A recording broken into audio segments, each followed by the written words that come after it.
নাপাক কাপড় ধোয়ার নিয়মটা যদি বলতেন উপকৃত হতাম। জায়নামাজে পা দিয়ে ঠিক করলে কি গুনাহ হবে?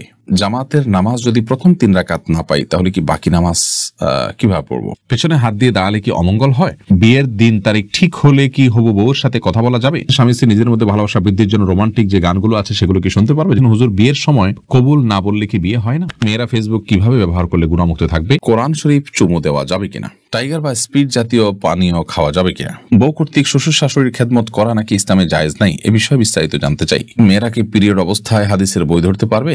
অনেকে বলে আসরের নামাজ থেকে মাগরিবের নামাজ পর্যন্ত কিছু না খেলে একটি রোজা হবে, এটা কতটা সত্য? না সহবাসের পর অনেক সময় গোসল না করেই আমরা কাঁথা গায়ে দিয়ে ঘুমাই, এক্ষেত্রে সেগুলো কি নাপাক হয়ে যাবে? সন্ধ্যার পরে কাপড় চোপড় বাইরে রাখলে কি জিনের আঁচল লাগে? দোয়া কুনুত না পড়লে বিদেশ সালাত কি অন্য কোনো দোয়া দিয়ে পড়া যাবে? পায়ের উপর বালিশ রেখে তার উপরে কোরআন তেলাওয়াত করা যাবে কিনা? মৃত ব্যক্তির নামে শুক্রবারে মসজিদে দোয়ার অনুষ্ঠান করা যাবে কিনা? সুন্নাত নামাজে কি 4 রাকাতেই সূরা মিলিয়ে পড়তে হবে? বিয়ের পাত্রী দেখার সময় পাত্রের বাবা দুলাভাই কি পাত্রীকে দেখতে পারবেন? ছেলেদের বিয়ে করার সঠিক বয়স কত, ইসলাম কি বলে? স্বামী এবং স্ত্রী জামাতে নামাজ পড়া যাবে কিনা? ছোট বাচ্চা থাকলে কাপড়ে গায়ে প্রস্রাব লেগে যায়, তাহলে কি ইবাদত করবে?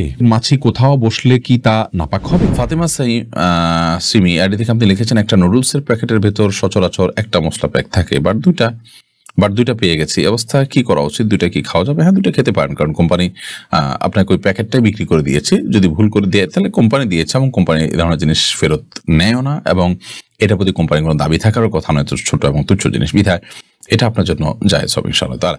বৈশাখী বর্ণিলা আপনি আইডি থেকে লিখেছেন, ওযু ছাড়া মোবাইলে কোরআন পড়ার সময় সিজদার আয়াত আসলে কি ওযু ছাড়া সিজদা দেওয়া যাবে?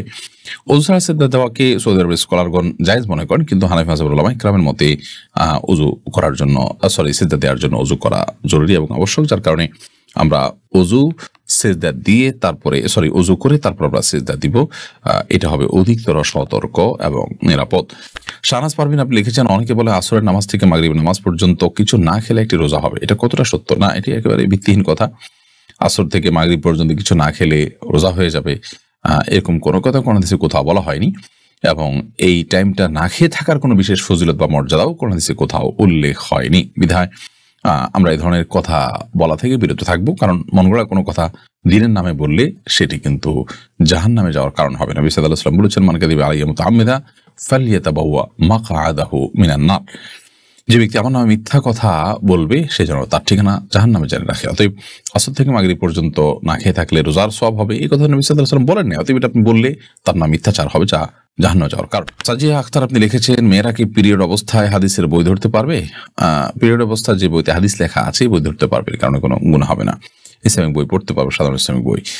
এমডি আলামিন আপনি লিখেছেন, টাইগার বা স্পিড জাতীয় পানীয় খাওয়া যাবে কিনা? টাইগার বা স্পিডে অ্যালকোহল আছে কিনা, হারাম উপাদান কি আছে না আছে বিস্তারিত আমার জানা নেই। ইনশাআল্লাহ বিদিনিল্লাহ এই সম্পর্কে আমাদের জানাশোনার সুযোগ হলে আমরা এ বিষয়ে ডিটেল আপনাদেরকে জানাবো, যদি আল্লাহ তাআলা আমাদেরকে তৌফিক দান করেন। যদি হারাম কোনো উপাদান না থাকে, সেখানে অ্যালকোহল না থাকে, তাহলে সেক্ষেত্রে এটি পান করা নাজায়েজ হবে না। সাধারণ সফট ড্রিঙ্কসের টাইপ যদি হয়, হারাম কোনো উপাদান না থাকে, তাহলে সেক্ষেত্রে এটি নাজায়েজ বা গুনাহ হবে না, হারাম হবে না পান করাটা। জিয়াউদ্দিন আপনি লিখেছেন, বউ কর্তৃক শ্বশুর শাশুড়ির খেদমত করা নাকি ইসলামে জায়েজ নাই, এ বিষয়ে বিস্তারিত জানতে চাই। জায়েজ নাই এটি আপনাকে কে বলেছে? একজন বৃদ্ধ মানুষ, যে কোনো বৃদ্ধ মানুষেরই তো খেদমত বা সেবা করার চেষ্টা করতে হবে। সেখানে শ্বশুর শাশুড়ি তাদের তো আপনজন হওয়ার কারণে, স্বামীর সাথে সম্পর্কের কারণে তাদের প্রতি একটা নৈতিক দায়িত্ব থাকে যে তাদেরকে আমরা বিশেষভাবে সেবা করব সাধ্য অনুযায়ী, কিন্তু তাদের জন্য তাদেরকে সেবা করাটা ফরজ বা ওয়াজিব না। মায়ের প্রতি সেবা করা যেরকম সেরকম নৈতিক দায়িত্ব, শরীয়ত অবশ্যই এটাকে প্রশংসনীয় মনে করে।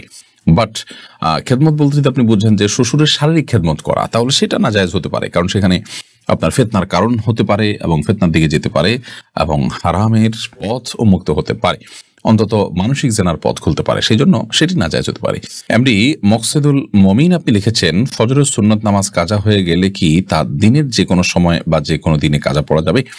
ফজরের সুন্নত নামাজ যদি কাজা হয়ে যায় তাহলে দিনের যে কোনো সময় না, বরং আপনি জোহরের আগে আগে পড়ে ফেলার চেষ্টা করবেন। কোনো কারণে জোহরের আগে আগে পড়তে পারেন নাই, তাহলে পরবর্তীতে পড়লেন, এতেও আদায় হয়ে যাবে আপনার সালাত। কিন্তু চেষ্টা করা উচিত যে যত দ্রুত সম্ভব এটিকে আদায় করা, অন্তত জোহরের ওয়াক্তের আগে আগে। যুদ্ধ আমাদের বিজয় আল্লাহর আইডি থেকে আপনি লিখেছেন, আপনি একটা ভিডিওতে বলেছেন যে সিজদা দোয়া করতে, কিন্তু একজন বলেছে যে হাদিসে আছে সিজদা কোরআন আয়াত পড়া নিষিদ্ধ, তো সব দোয়াই তো কোরআন আয়াত, এখন সঠিক কোনটা একটু বললে বিস্তারিত উপকৃত হতাম। সিজদা দোয়া করার কথা হাদিসে বলা হয়েছে, কিন্তু কোরআন আয়াত পড়বেন না। কোরআন কোনো আয়াত যদি দোয়া থাকে, কোরআন সব আয়াত তো দোয়ামূলক নয়।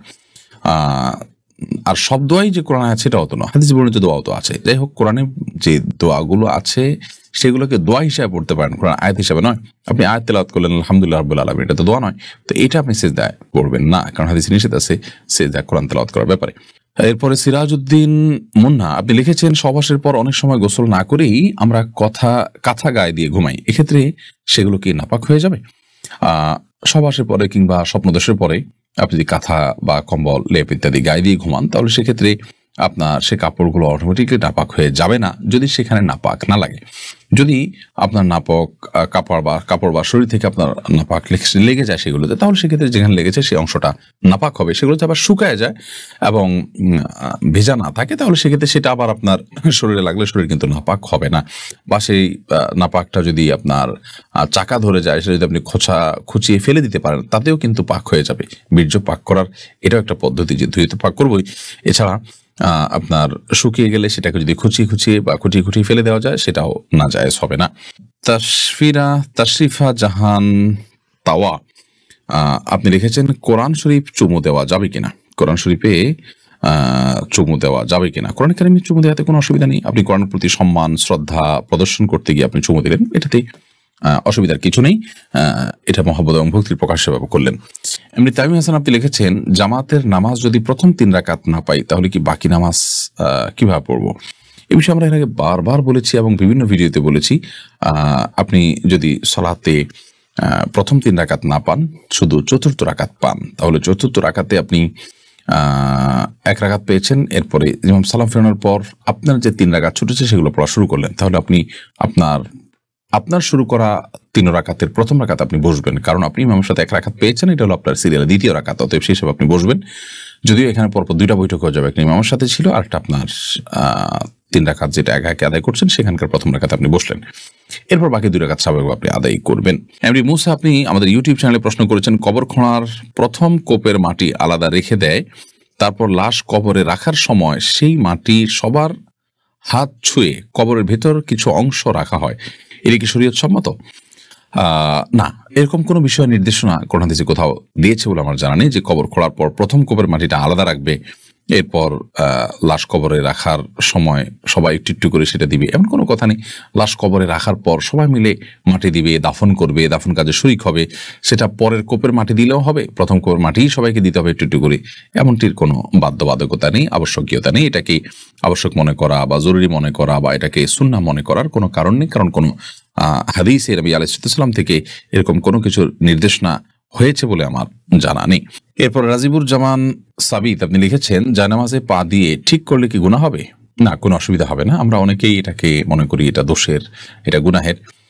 জায়নামাজের উপর আপনি পাও দিয়ে দাঁড়াচ্ছেন, তাহলে সেটাকে পাও দিয়ে যদি সোজা করেন, এদিক সেদিক আছে সেটাকে আপনি ঠিকঠাক করেন, তাহলে সেক্ষেত্রে কোনো গুনাহ হওয়ার কারণ নেই। আমরা অনেকে এটাকে গুনাহের কারণ মনে করি। হাত দিয়ে জানামাজ যেমন আপনি সোজা করতে পারেন, পাও দিয়ে করলেও কোনো অসুবিধা হবে না। এমডি আসাম হোসেন আপনি লিখেছেন, নাপাক কাপড় ধোয়ার নিয়মটা যদি বলতেন উপকৃত হতাম। আমি ডিশ বা বালতিতে পানি নিয়ে একবার ধুয়ে কাপড় চিপে নেই, আর ডিশ বা বালতি পানি ফেলে দেই, এরকম 3 বার ধুলি কি হবে? আপনি যখন টেপে ধোবেন তখন টেপের মধ্যে কাপড় ধুয়ে সেটাকে চিপে ফেলবেন এবং আবার ধুয়ে আবার চিপে ফেলবেন, আবার ধুয়ে আবার চিপে ফেলবেন, এভাবে আপনি চিবিয়ে ফেললে সেটা পাক হয়ে যাবে। আর যদি বালতিতে দেন, তাহলে ধোয়া বালতিতে পরিষ্কার পবিত্র বালতিতে পানি নিয়ে সেখানে আপনি কাপড় চুবিয়ে তুলে এরপর চিবিয়ে ফেললেন, এরপর পানি ফেলে আবার সেই পাক বালতিতে আবার আপনি পানি নিলেন, এভাবে আপনি যদি ধোন তাহলে সেক্ষেত্রে কাপড় ফাঁক হয়ে যাবে ইনশাআল্লাহ তাআলা। আর যদি কোথাও নাপাক লেগে থাকে, সে নাপাকটা চলে গেছে, দৃশ্যমান নাপাকটা দূর হয়ে গেছে, আপনি দেখেছেন, সেটার জন্য যতটুকু দরকার যদি একবার ধুয়েও সেটাকে আপনি দূর করে ফেলতে পারেন, তাহলে এটা পাক হয়ে যাবে। আর যেটা অদৃশ্যমান নাপাক, দেখা যায় না, যেমন পেশাব কাপড় লাগলো কিন্তু কাপড়ের সাথে মিশে এটার কোনো আলামত নাই, একাকার হয়ে গেছে, তাহলে সেক্ষেত্রে এটাকে আপনি বিসমিল্লাহ বলে ধোবেন, 3 বার ধুলে সেটা পাক হয়ে যাবে ইনশাআল্লাহ তাআলা। লাবণী আপনি জানতে চেয়েছেন, পায়ের উপর বালিশ রেখে তার উপরে কোরআন তেলাওয়াত করা যাবে কিনা? যাবে, কোনো অসুবিধা নেই। এটাতে কোরআনের অসম্মান করা তো উদ্দেশ্য নয়, বরং পায়ের সাথে যেন না লাগে সেজন্য আপনি বালিশ দিয়ে নিচ্ছেন, অতএব ইনশাআল্লাহ বিসমিল্লাহ এটাতে কোনো অসম্মান হবে না এবং জায়েজ হবে। হাফসা জাহান জানতেছেন, বিয়ের পাত্রী দেখার সময় পাত্রের বাবা দুলাভাই কি পাত্রীকে দেখতে পারবে? না, সম্পূর্ণরূপে নাজায়েজ কাজ, হারাম কাজ। বিয়ের জন্য শুধুমাত্র যিনি পাত্র তিনি দেখবেন, অথবা পাত্রের পক্ষের মেয়েরা তারা দেখতে পারবেন, অন্যদের জন্য দেখা জায়েজ নাই। শিবলি আপনি জানতে চেয়েছেন, মাছি কোথাও বসলে কি তা নাপাক হবে?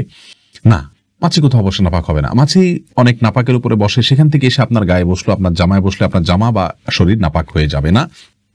যেহেতু মাছির পায়ে বা শরীরে যে নাপাক থাকে সে পরিমাণ অনেক কম থাকে, এত অল্প নাপাক আপনার শরীরে কোথাও লাগলেই আপনার শরীর নাপাক হয়ে যাবে, ব্যাপারটা সেরকম নয়। কারণ এর থেকে বাঁচা বা এর থেকে পরিপূর্ণভাবে আত্মরক্ষা করা আমাদের সম্ভব নয়। সুবরান, আপনি জানতে চেয়েছেন সুন্নাত নামাজে কি 4 রাকাতেই সূরা মিলিয়ে পড়তে হবে? আসলে সুন্নাত নামাজগুলো যদি সাধারণ সুন্নাত নামাজ হয় বা নফল হয় তাহলে 2 রাকাত করে পড়াই উচিত। কারণ সালাতুল লাইলি ওয়ান নাহারি মাসনা ওয়া মাসনা, রাসূল আকরাম সাল্লাল্লাহু আলাইহি ওয়াসাল্লাম বলেছেন রাত এবং দিনের নামাজ 2 রাকাত করে। এখানে সাধারণ নফল এবং সাধারণ সুন্নাহগুলোর কথা বলা হয়েছে। তবে একত্রে যখন পড়বেন, যেমন সুন্নাত মুআক্কাদা রয়েছে, এগুলো একত্রে যদি আপনি পড়েন সেটাও আপনি পড়তে পারেন। সেই ক্ষেত্রে প্রত্যেক রাকাতে আপনি সূরা মিলাতে পারবেন। নাহার জানতে চাইছেন স্বামী এবং স্ত্রী জামাতে নামাজ পড়া যাবে কিনা? যাবে। স্বামী সামনে দাঁড়াতে হবে, স্ত্রী পেছনে দাঁড়াতে হবে। আর ছোট বাচ্চা থাকলে কাপড়ে গায়ে প্রস্রাব লেগে যায়, তাহলে কি ইবাদত করবে? গায়ে যদি প্রস্রাব লেগে যায় তাহলে প্রস্রাবের ওই জায়গাটা ধুয়ে তারপরে ইবাদতবন্দি করবেন, অথবা ইবাদত বলতে সালাত আদায় করবেন। বাকি ওই অবস্থায় কাপড়ে পেশাব থাকলেও আপনি কোরআন তেলাওয়াত করতে পারেন, জিকির করতে পারেন, সব ইবাদত করতে পারেন। সালাতটা শুধুমাত্র পবিত্রতার জন্য, পূর্ব শর্তের জন্য বাচ্চা করে নিলে, বাচ্চা দিয়ে পেশাব করে বা কোনো জায়গায় না পাকলে সেই জায়গাটা ধুয়ে, অথবা যদি পোশাক চেঞ্জ করা সম্ভব হয় সেটা চেঞ্জ করে আপনি সালাত আদায় করবেন। শিশিরের ছোঁয়া, এর দিকে আপনি জানতে চাইছেন হুজুর বিয়ের সময় কবুল না বললে কি বিয়ে হয় না? কবুল না বললে যে কোনো ভাষায় আপনি প্রস্তাবটা যে গ্রহণ করেছেন এই কথা আপনি জানিয়ে দিলেই চলবে। আমি গ্রহণ করলাম, আমি মেনে নিলাম, আলহামদুলিল্লাহ, অথবা অন্য কোনো ভাষায় বললেন তাহলে হয়ে যাবে। কিন্তু প্রস্তাব দেওয়ার পর যাকে প্রস্তাব দেওয়া হলো, কথার কথা মেয়ে পক্ষ ছেলে পক্ষকে প্রস্তাব দিল, তাহলে ছেলে যদি কবুল না বলে অথবা কবুল বোঝা যায় এরকম কোনো কিছু না বলেন, সাক্ষীরা শুনতে না পান, তাহলে সেক্ষেত্রে বিয়ে হবে না। এমডি ফাইজুর রহমান জানতে চাইছেন নিজের ইচ্ছা পূরণের জন্য দোয়া কি? ইচ্ছা পূরণের জন্য আপনি ইসমে আজম বলে দোয়া করবেন। ইসমে আজম বলতে আল্লাহ, এটাও সবচেয়ে বেশি সঠিক কথা, বেশি বিশুদ্ধ কথা।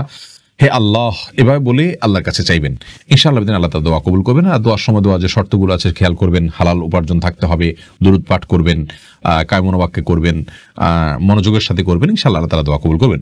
ওমর আমিন জানতে চেয়েছেন বিয়ের দিন তারিখ ঠিক হলে কি হবু বউর সাথে কথা বলা যাবে? না, বিয়ের দিন তারিখ ঠিক হলে হবুর সাথে কথা বলা যাবে না। হবুর সাথে কথা বলতে হলে আগদ সম্পন্ন হতে হবে, তারপরে কথা বলবেন। হ্যাঁ, আগদ সম্পন্ন হওয়ার আগ পর্যন্ত কোনো ক্লারিফাই থাকলে, কোনো জাস্টিফিকেশন থাকলে, কোনো জিজ্ঞাসা থাকলে সেটা তার কাছ থেকে জানতে পারেন। সেটাও নিরাপদ উপায়ে SMS এর মাধ্যমে বা অন্য কোনোভাবে মেইলিং এর মাধ্যমে করলে ভালো হয়।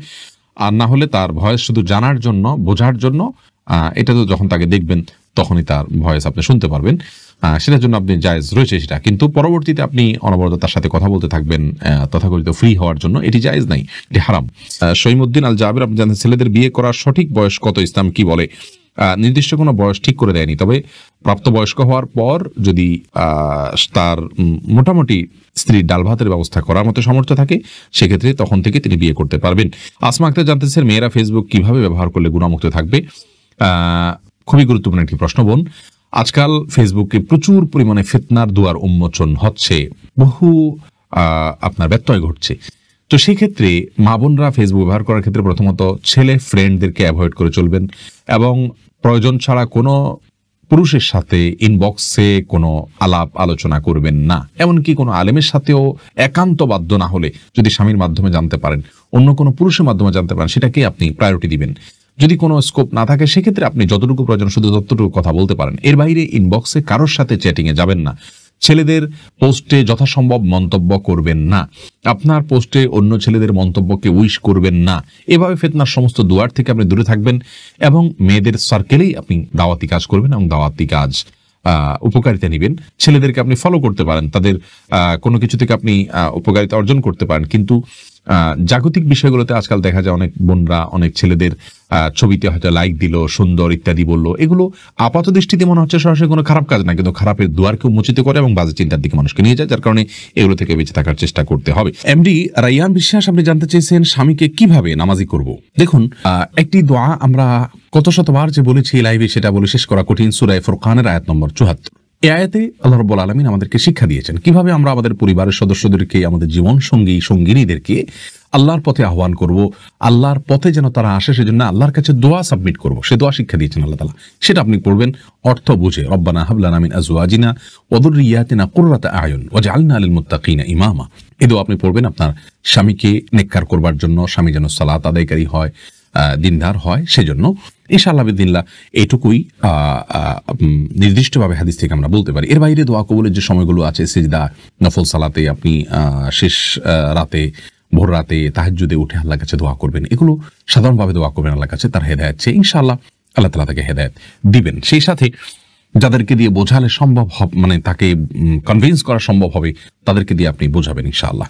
মিফতাহুল জান্নাত, কৃপা জান্নাতে তাবিজ ব্যবহার করা জায়েজ হবে কিনা? তাবিজ রাসূল আকরাম সাল্লাল্লাহু আলাইহি ওয়াসাল্লাম দেন নাই, নিজে কখনো ব্যবহার করেন নাই। সাহাবায়ে কেরাম এবং রাসূল আকরাম সাল্লাল্লাহু আলাইহি ওয়াসাল্লাম ঝাড়ফুঁক করেছেন, বিধায় তাবিজ ব্যবহার করা সুন্নাহ বিরোধী কাজ।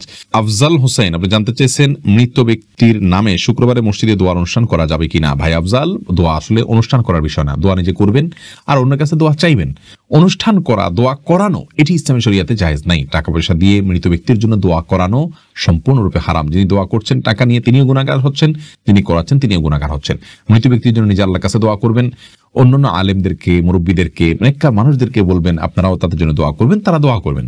কিন্তু অনুষ্ঠান করানো, দোয়া করানো, এটি জায়েজ নাই। ইসলামী শরীয়তে কোথাও টাকা দিয়ে মৃত ব্যক্তির জন্য দোয়া করার কোনো অনুমোদন দেয়নি, এটি জায়েজ নাই। জুবায়ের জানতেছেন স্বামী স্ত্রী নিজের মধ্যে ভালোবাসা বৃদ্ধির জন্য রোমান্টিক যে গানগুলো আছে সেগুলো কি শুনতে পারবে? যদি মিউজিক থাকে শুনতে পারবে না, মিউজিক যদি না থাকে তাহলে সেক্ষেত্রে শুনতে পারবেন, শুধু নিজেদের মধ্যে রোমান্টিকতা বৃদ্ধি করবার জন্য।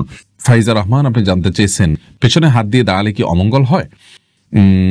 দেখুন, পেছনে হাত দিয়ে যদি দাঁড়ান তাহলে সেক্ষেত্রে কোনো অমঙ্গল হবে না। এটা একটা মানে বদধারণা মানুষের, যে পেছনে এভাবে পিছমোড়া করে হাত দিয়ে দাঁড়ালে তার ক্ষতি হয়। তবে হ্যাঁ, জাহান্নামীদেরকে আল্লাহ রাব্বুল আলামিন বিশেষ কিছু তাদের বিবরণ উল্লেখ করেছেন, তাদের শাস্তির বিবরণ করেছেন। তার মধ্যে থেকে তাদের পেছনে হাত থাকবে এবং হাঁটু গেড়ে থাকবে। অতএব ওই দৃষ্টিকোণ থেকে আপনি যদি নিয়মিত এটি করেন সেটা প্রশংসনীয় নয়, কিন্তু কখনো হাত পেছনে হাত মোড়া বাঁধলেই যে তার ক্ষতি হয়ে যাবে এমন কোনো কথা কোন হাদিসে বলা হয়নি। বাকি জাহান্নামীদের যে আকৃতির কথা আসছে, তাদেরকে যে পরিস্থিতির কথা আসছে, তাদের যে অবস্থার কথা কোন হাদিসে বর্ণিত হয়েছে, সেরকম অবস্থায় আমরা নিজেরা নিজেকে রাখবো না, সেটা উত্তম এবং উচিত। সাকিব আল ইসলাম জানতে চেয়েছেন দোয়া কুনুত না পড়লে বিদেশ সালাত কি অন্য কোনো দোয়া দিয়ে পড়া যাবে? দোয়া কুনুতটা আসলে নির্দিষ্ট কোনো দোয়াই পড়তে হবে কোনো কথা নয়, অন্য কোনো দোয়া কোনো হাদিস থেকে বর্ণিত আপনি পড়লে হয়ে যাবে। এবং দোয়া কুনুতের জায়গায় রাসূল আকরাম সাল্লাল্লাহু আলাইহি ওয়াসাল্লাম বিভিন্ন রকম দোয়া পড়তেন, ছোট বড় মাঝারি, সেগুলো কোনো একটা আপনি পড়লেই আদায় হয়ে যাবে ইনশাআল্লাহ বিদিনিল্লাহ। আমাতুল্লাহ ফাতেমা জানতে চেয়েছেন ওযু করে কি পায়জামা বদলানো যাবে? যাবে, কোনো অসুবিধা নেই। লুৎফা ইসলাম জুলি, আপনি জানতে চেয়েছেন সন্ধ্যার পরে কাপড় চোপড় বাইরে রাখলে কি জিনের আঁচল লাগে? এরকম কোনো কথা কোন হাদিসে আছে বলে আমার জানা নেই। তবে সন্ধ্যার সময় বাচ্চারা বাহিরে থাকলে জিনদের বিচরণটা এই সময় হয়, সেজন্য সতর্কতা স্বরূপ এই সময় বাহিরে কাপড় চোপড় না রাখাই নিরাপদ মনে করছি।